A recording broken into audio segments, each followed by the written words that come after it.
Today, we're building coding agents like Claude Code or Codex. Agents have been everywhere lately. Even Linus, the final boss of programming, has posted about his latest vibe coding session. These agents are powerful, but they're not magic. The core idea is simple, and we'll build a working example step by step. I start the agent, then I ask it to create an HTML page that briefly explains what a coding agent is. So meta. After a while, the agent creates a page and we can check it out in the browser. There you go, the agent is saying hello to you. It looks like the LLM did everything, but that's not actually the case. LLMs are black boxes that generate text. One trick is providing the LLM with a list of tool definitions. It looks like this. So this is a tool, a function, a description of the function, and the parameters. In this example, it's a getWeather tool that takes a place and responds with the weather. When we call the LLM, we provide a list of functions. The LLM, when asked to do something, if that something is related to a function it has in its context, it will pick that function, but also provide structured output, basically JSON containing the parameters of that function. So if I ask the LLM to give me the weather in Paris, it will pick the getWeather tool and knows that the getWeather tool requires a string parameter and provide it with Paris. What happens then in the LLM response, there is a getWeather tool output with the parameter. Then my program, this program that's running here, will take that output, actually run the function, and then add the result to the LLM. So that's the key thing. The LLM itself does not execute the tool call, but rather only outputs the name of the tool with the structured parameters.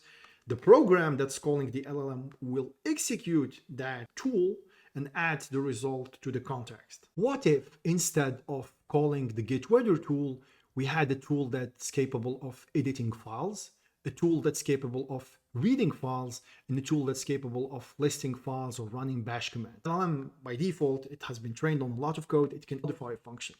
If we give it access to a tool that's capable of modifying files, and it calls that tool with the code that is of interest to the task, then it will be able to edit that file. And this is exactly how coding agents work. That's the overall architecture. So that's your machine, that's your computer.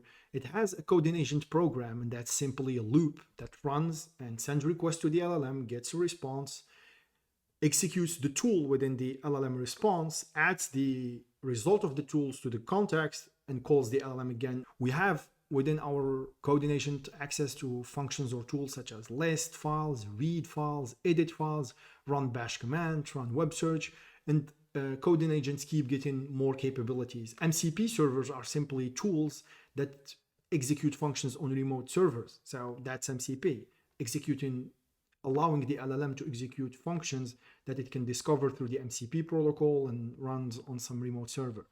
And so these tools interact with the file system, but they could also interact with other resources in your machine or on remote machines. So for instance, the web search tool will connect to the web and fetch some documentation or some information relevant to the task.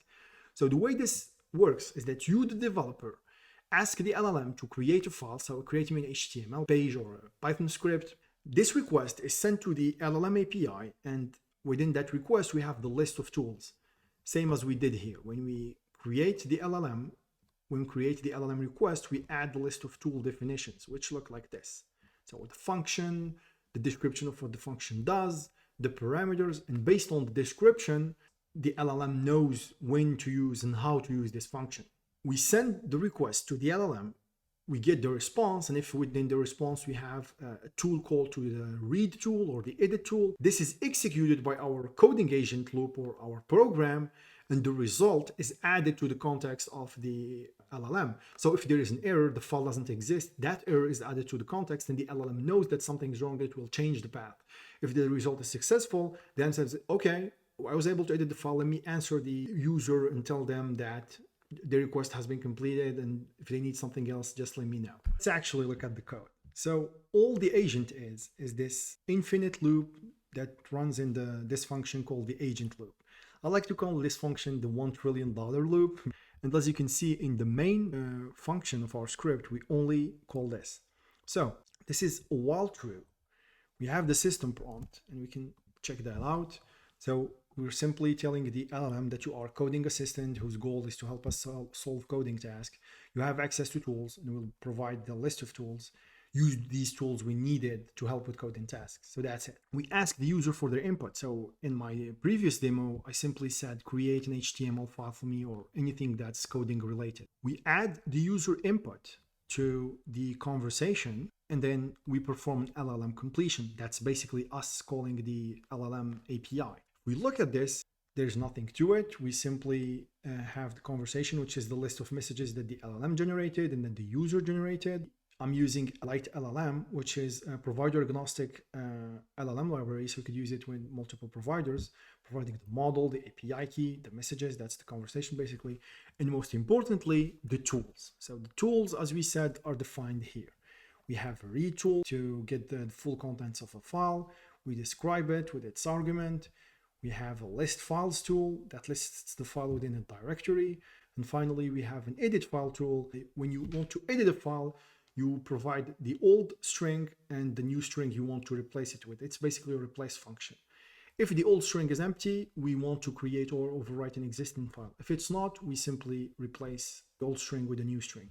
And production grade agents have way more elaborate edit functions, but I think this is good enough for our example. So these are simply the tool definitions, the function definitions. The actual implementation, as we said, is carried out by our program. So when the LLM wants to read a file, it simply outputs the name of this function with a parameter, which is the file name. And our program, when it sees that, it executes this function. So that's the actual function that takes in a file name and reads its content. Same for listing the files and editing the files. And these functions are rather simple. And as I said, more complexity is needed for production grade stuff. But one thing I want to bring attention to is that it's very important to add expressive error messages to the result. So for instance, if the LLM tries to edit a file and provide an old string that does not exist in the file, we add this error message to the result so the LLM knows that the old string was not found and it adjusts accordingly. So maybe it made a mistake or there was some issue with the arguments, and things can keep progressing. And this happens often in practice. The LLM tries to call a tool, it gets an error from the tool execution, and it adjusts its arguments or keeps iterating until it succeeds. As I said, we provide the tools, the tool definitions to the LLM call, and we send a request to the API. Once we get a response, we add the text result to the conversation. If the assistant emitted tool call, so if the LLM wants to call a tool and it's relevant to the query, we get the function name and the function argument, and that's where the magic actually happens. So we have this tool registry which maps the function name or the tool name to the actual function. So if the LLM image read file, we actually map it to the read file tool. That's the read file function. So using the tool registry, we take the output of the LLM and we get the tool itself. And then using that tool, we get the arguments as well. And when we get the tool, well, if we don't find the tool, we're going to let the LLM know that the tool it's calling is unknown. Hopefully we get our tool, and our tool arguments were parsed from the LLM output. So we have all tool arguments. We mapped the tool name to the actual tool function. And this is where the magic happened. We call the tool with the tool arguments, we get the response, and we add its content to the conversation. So the LLM, by simply outputting the name of the tools, it's actually affecting change in our code base and in the world. Once the loop finishes, we go back to the start of the loop and ask the user for their input again. And that's it. User input, LLM call with a list of tools and previous results and tool call results. The LLM decides to respond or call another tool, and life goes on. And that's a coding agent.